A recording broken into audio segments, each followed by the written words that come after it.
Welcome to Trends News Today. Enemy of the civilized world.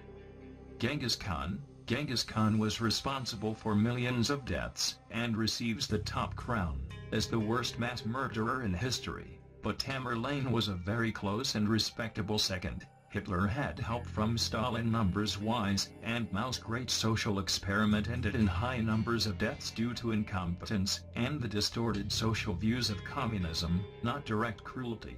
Tamerlane was far different. He rarely left anything resembling a functional government in any of the places he conquered, and regional trade was never much of a concern.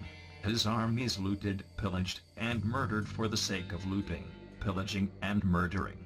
Religious freedom was not a hallmark of Tamerlane's empire. For that matter, his tolerance for his fellow Muslims could be shown by his ripping the guts out of the finest cultured and glittering cities of the medieval Islamic world, leaving behind an ocean of blood, tears, and horror.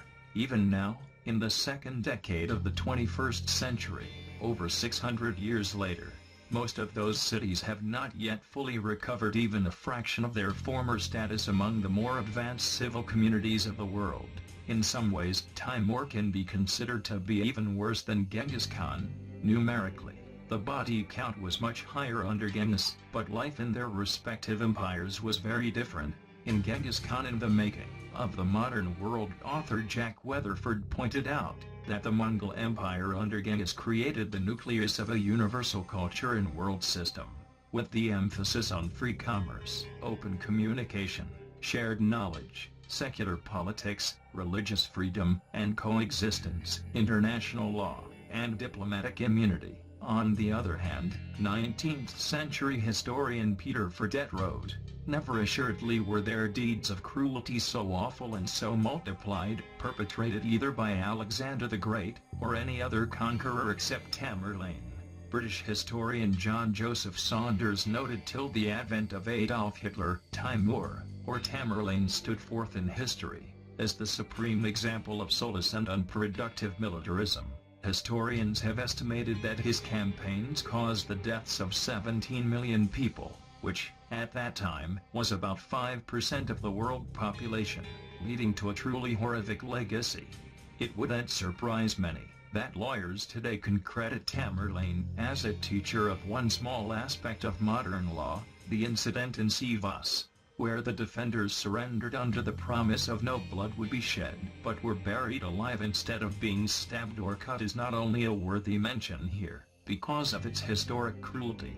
This incident has become an anecdote for defining the origin of contract theory and interpretation, a rule of law taught today to law students the world over.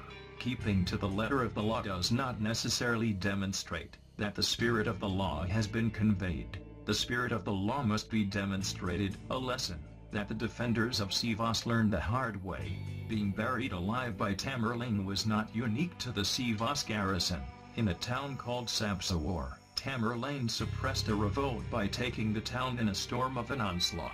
Instead of his trademark skull pyramids, he made an example for future would-be rebels by taking 2,000 prisoners and plastering them one on top of another while still alive, mind you, into a living, screaming tower of kicking, flailing limbs and horror, so that these miserable wretches might serve to deter others from revolting.